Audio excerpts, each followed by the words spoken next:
Satanic Panic, the devil in 1980s America. In the 1980s, America was gripped by a fear unlike any other, a fear so consuming that it spread like wildfire, engulfing communities, schools, and homes. It was a fear not of a tangible enemy, but of something far more sinister, far more insidious. Satan. It was whispered that Satan was everywhere, in the shadows of suburban streets, in the whispered conversations between neighbors, in the most trusted institutions. And with this fear came accusations that would haunt the nation for years, satanic ritual abuse. But were these accusations real? Were the devil-worshipping cults truly lurking in the darkness, performing horrifying rituals? Or was it all a creation of panic, fueled by the media and societal anxieties? The answer lies in the tension between belief and hysteria, between the search for meaning and the distortion of reality. Imagine, for a moment, a mother in a small town, waking up one morning to the news that her child's school had been infiltrated by a network of satanic cults.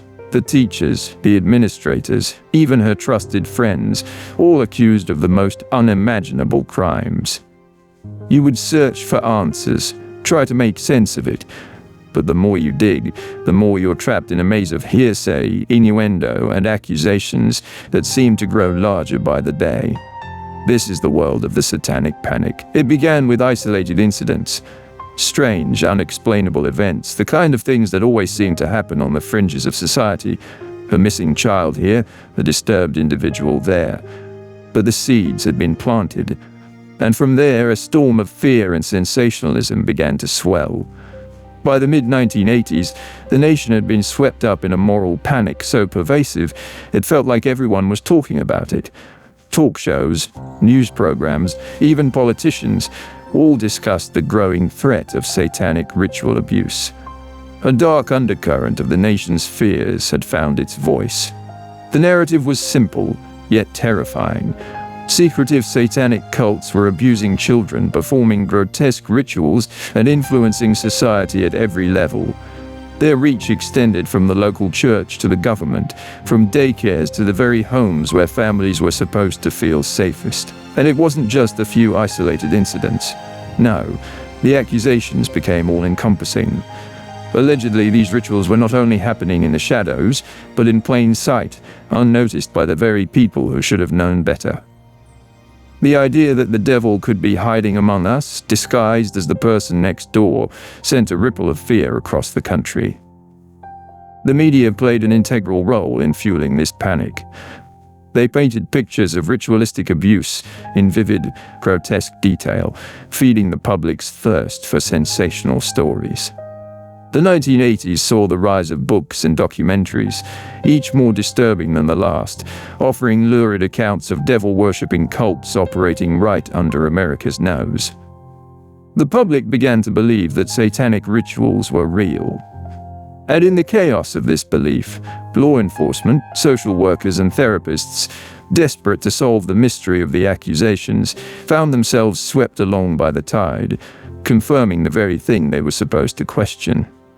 But, as the years passed, a different picture began to emerge. Investigations into these allegations started to reveal cracks in the narrative. The first signs of doubt began to appear. Children who had been coached to recount tales of abuse began to retract their statements. False memories planted through suggestion distorted the truth. Therapists who believed in the prevalence of ritual abuse were shown to have been leading their patients, unintentionally creating stories out of thin air. Investigators, too, began to question the evidence, realizing that much of it was circumstantial, based on little more than hearsay and anxiety. One of the most chilling aspects of this moral panic was the way it reflected the fears and anxieties of the time. The 1980s were marked by deep societal changes, rising divorce rates, increasing numbers of working mothers, and fears of child abuse. The rise of heavy metal music, the growing popularity of occult themes in pop culture, and the lingering effects of the Vietnam War all contributed to a sense of unease. Society was looking for something to explain these fears, something dark and external, something that could be pointed to as the cause of all this chaos. Satan, with his ancient ties to evil, became the perfect scapegoat. But what does this tell us about human nature? About how we as a society process fear and anxiety? The Satanic Panic was not just a battle against imaginary evil, it was a battle against our own collective demons. It was a manifestation of our inability to cope with the rapid changes around us, a desperate attempt to hold on to the old certainties in a world that was shifting under our feet. The fear of the devil was not just about the supernatural, it was about the loss of control, the inability to trust our institutions, and the deep-seated fear that we were powerless to protect ourselves from the unseen forces of darkness. The true horror of the Satanic Panic lies in its ability to consume entire communities. Lives were ruined, families torn apart. People lost their jobs, their reputations, and their peace of mind. The victims of false accusations often found themselves in a nightmare from which there was no escape.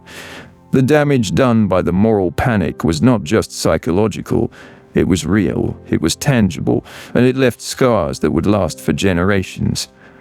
And so the question remains, how do we avoid falling into the same traps? How do we protect ourselves from the next wave of mass hysteria, the next fear that threatens to consume us whole? The lesson of the Satanic Panic is clear. We must always question what we are told. We must be skeptical of the narratives that the media and society construct for us, especially when they invoke fear and hysteria. We must remember that fear is a powerful tool. It can create monsters where none exist, and it can destroy lives in an instant. As we look back on the Satanic Panic, we see not just a chapter in America's history, but a cautionary tale about the dangers of collective anxiety. It reminds us that, in times of fear, we must not lose sight of reason, of truth, and of the humanity of those around us. The devil, after all, is often not lurking in the shadows. He is in the fear that blinds us to reality. And so, as we move forward, let us remember the lessons of the past. Let us not be swayed by the fear that seeks to control us. Let us instead choose to face our fears with clarity, with wisdom, and with the conviction that, in the end, it is not fear that will save us, but our ability